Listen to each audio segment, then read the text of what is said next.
നമ്മുടെ ക്ലയൻറ്റ് കുറച്ചും കൂടി വീട് എന്നുള്ള കോൺസെപ്റ്റിനോട് ഭയങ്കര പാഷനേറ്റ് ആയിട്ടുള്ള ആളാണ്. അപ്പം അവരാണെങ്കിൽ ബേസ്ഡ് കർണാടകയാണ്, പക്ഷേ കേരള കൾച്ചർ ആണെങ്കിലും ട്രഡീഷനോടൊക്കെ ഭയങ്കര താല്പര്യമുള്ള ആളാണ്.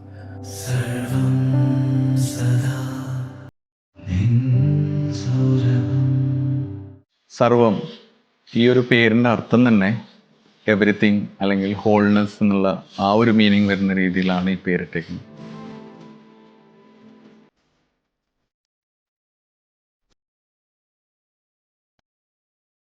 നമ്മുടെ ക്ലയൻറ്റ് സന്തോഷ് സാറും നിർമ്മല മാം നമ്മൾ ഫസ്റ്റ് അപ്രോച്ച് ചെയ്യുമ്പോൾ തന്നെ അവർക്കൊരു 5 സെൻസ് ലാൻഡിൽ ഒരു വില്ല ചെയ്യാന്നുള്ള റിക്വയർമെൻ്റ് ആണ് പറഞ്ഞത്.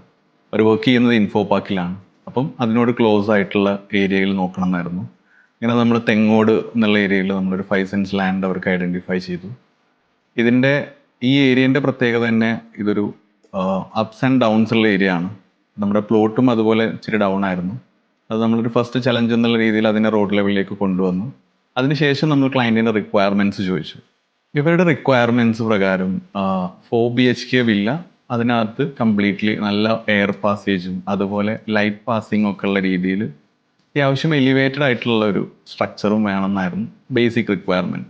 ഒരു 5 സെൻറ്റിൽ ഇത് ചെയ്യാന്ന് പറയുന്നത് ഭയങ്കര ഒരു ഇച്ചിരി ചലഞ്ചിങ് ആയിട്ടുള്ള കാര്യമാണ്. 5 സെൻറ്റ് ലാൻഡേ ഉള്ളൂ, നമുക്ക് 4 ബെഡ്റൂം അതിനകത്ത് അക്കോമഡേറ്റ് ചെയ്യിക്കുക എന്നുള്ളത്.